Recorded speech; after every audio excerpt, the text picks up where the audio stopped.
گئے، حدیث گئی۔ اب دیکھتے آئیے، پہلے میں نے ان کے صحائف بتائے کہ کتنی سینکڑوں کتب ان صحابہ کے پاس تھیں۔ اب یہی صحابہ اپنا سرمایہ علم حدیث کتابی صورت میں لے کے پورے دنیا کے بلاد میں جا رہے ہیں۔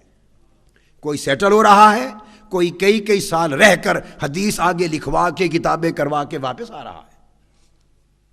عبداللہ بن عباس گئے، عبداللہ بن عمرو بن العاص گئے، عبداللہ بن جعفر گئے، مغرب اور اندلس کی فتح کے لیے امام حسن اور امام حسین گئے رضی اللہ تعالیٰ عنہما مغرب اور اندلس کے لیے۔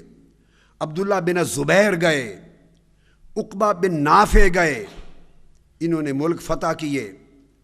معاویہ بن حدیج گئے، مغرب فتح کیا 34 ہجری میں، اور ان میں صحابہ کرام مہاجرین و انصار کی جماعت گئی۔ سلیمان بن یسار گئے، وہ فرماتے ہیں کہ ہم نے افریقہ کے ملکوں میں جا کے جنگ لڑی اور فتوحات کی ابن حدیج کے ساتھ، اور ہمارے ساتھ مہاجرین و انصار صحابہ بھی تھے۔ پھر عقبہ بن نافع گئے مغرب میں کثیر صحابہ اور تابعین کو لے کر، اور شمال افریقہ میں جائے۔ پھر جو صحابہ کرام افریقہ میں جا کے آباد ہوئے، اترے افریقہ میں، اور انہوں نے کچھ وقت گزارا اور احادیث کا علم پھیلایا، ان میں مسعود بن الاسود العدوی تھے، القرشی، حضور کے خاندان قریشی سے، اور یہ وہ صحابہ تھے بیعت رضوان والے صحابہ میں سے تھے۔ افریقہ گئے۔ مسور بن مخرمہ الزہری، یہ صحابی گئے افریقہ۔ مقداد بن الاسود الکندی گئے۔ بلال بن حارث بن عاصم المزنی گئے۔ یہ فتح مکہ کے دن جھنڈا اٹھایا ہوا تھا انہوں نے، اتنے جلیل القدر صحابی یہ فتوحات افریقہ میں گئے اور وہاں رہے، احادیث لے گئے۔ اب یہ سب صحابہ جنہوں نے پوری زندگیاں آقا علیہ السلام کے ساتھ گزاری، اور ان کی زندگیاں پورے عالم کی فتوحات میں لگیں، اور کئی گئے عمر بھر رہے وفات ہو گئی، کئی سال رہے واپس آئے، تو کتنا ذخیرہ علم، کتنی کتب اور کتنے صحائف حدیث کے یہ ساتھ لے کر گھر چھوڑ کے گئے ہوں گے۔ ان کی زندگی کے سب سے قیمتی متاع وہ کتب تھی جو حدیث کی لکھ رکھی تھی انہوں نے، اور صحائف تھے۔ ان میں پھر حضرت جبلہ بن عمرو بن ثعلبہ گئے، یہ ابو سعید البدری کے بھائی ہیں، فقہاء صحابہ میں سے۔ اسی طرح افریقہ میں سلمہ بن الاکوع گئے، افریقہ گئے سارے۔ پھر تابعین جلیل القدر افریقہ کے بلاد میں محدث ہوئے، ان میں عامر بن ہشام محدث ہوئے، ان میں معبد بن عباس ہوئے، ان میں عبد الرحمن بن الاسود ہوئے، محدثین تابعین، ان میں عاصم بن عمر بن الخطاب، فاروق اعظم رضی اللہ تعالیٰ عنہ کے بیٹے حضرت عاصم، وہ گئے۔ عبد الملک بن مروان گئے۔ عبد الرحمن بن زید بن الخطاب، سیدنا فاروق اعظم رضی اللہ تعالیٰ عنہ کے بھتیجے عبد الرحمن، وہ گئے، زید بن الخطاب کے بیٹے۔ سلیمان بن یسار الہلالی گئے جو فقیہ المدینہ تھے۔ پھر اکرمہ مولا ابن عباس، وہ گئے افریقہ۔ پھر یزید بن منصور کے والد ابو منصور گئے، کبار تابعین میں سے۔ پھر عمر بن عبدالعزیز رضی اللہ تعالیٰ عنہ نے 10 جلیل القدر تابعی محدث اور تابعی فقیہ بھیجے اہل افریقہ کو سکھانے پڑھانے کے لیے۔ ان میں حبان بن ابی جبلہ المصری تھے، اسماعیل بن عبید اللہ الاعور تھے، اسماعیل بن عبید الاموی الحرانی تھے، ان میں عبد الرحمن بن رافع التنوخی تھے، اور وہ والی افریقہ رہے۔ ان میں سعید بن مسعود تھے، اور یہ وہ سارے لوگ تھے التجیبی، سعید بن مسعود التجیبی۔ ان میں حضرت ابو منصور الحارث بن منصور الازدی الواسطی تھے۔ یہ سب محدث اور فقہاء تابعین افریقہ میں گئے۔ پھر ان سے مزید جو جلیل القدر تابعی آگے بڑھے اور پورے افریقہ کو علم حدیث سے معمور کیا، ان میں زیاد بن انعم المعافری تھے، عبد الرحمن بن زیاد الافریقی تھے، یزید بن ابی منصور تھے، مغیرہ بن ابی بردہ تھے، رفاعہ بن رافع الانصاری الحارثی تھے، عمرو بن راشد بن مسلم الکتانی تھے، عمران بن عبد المعافری تھے، رفاعہ بن رافع بن خدیج الحارثی المدنی تھے، مغیرہ بن سلمہ تھے، مسلم بن یسار الافریقی تھے۔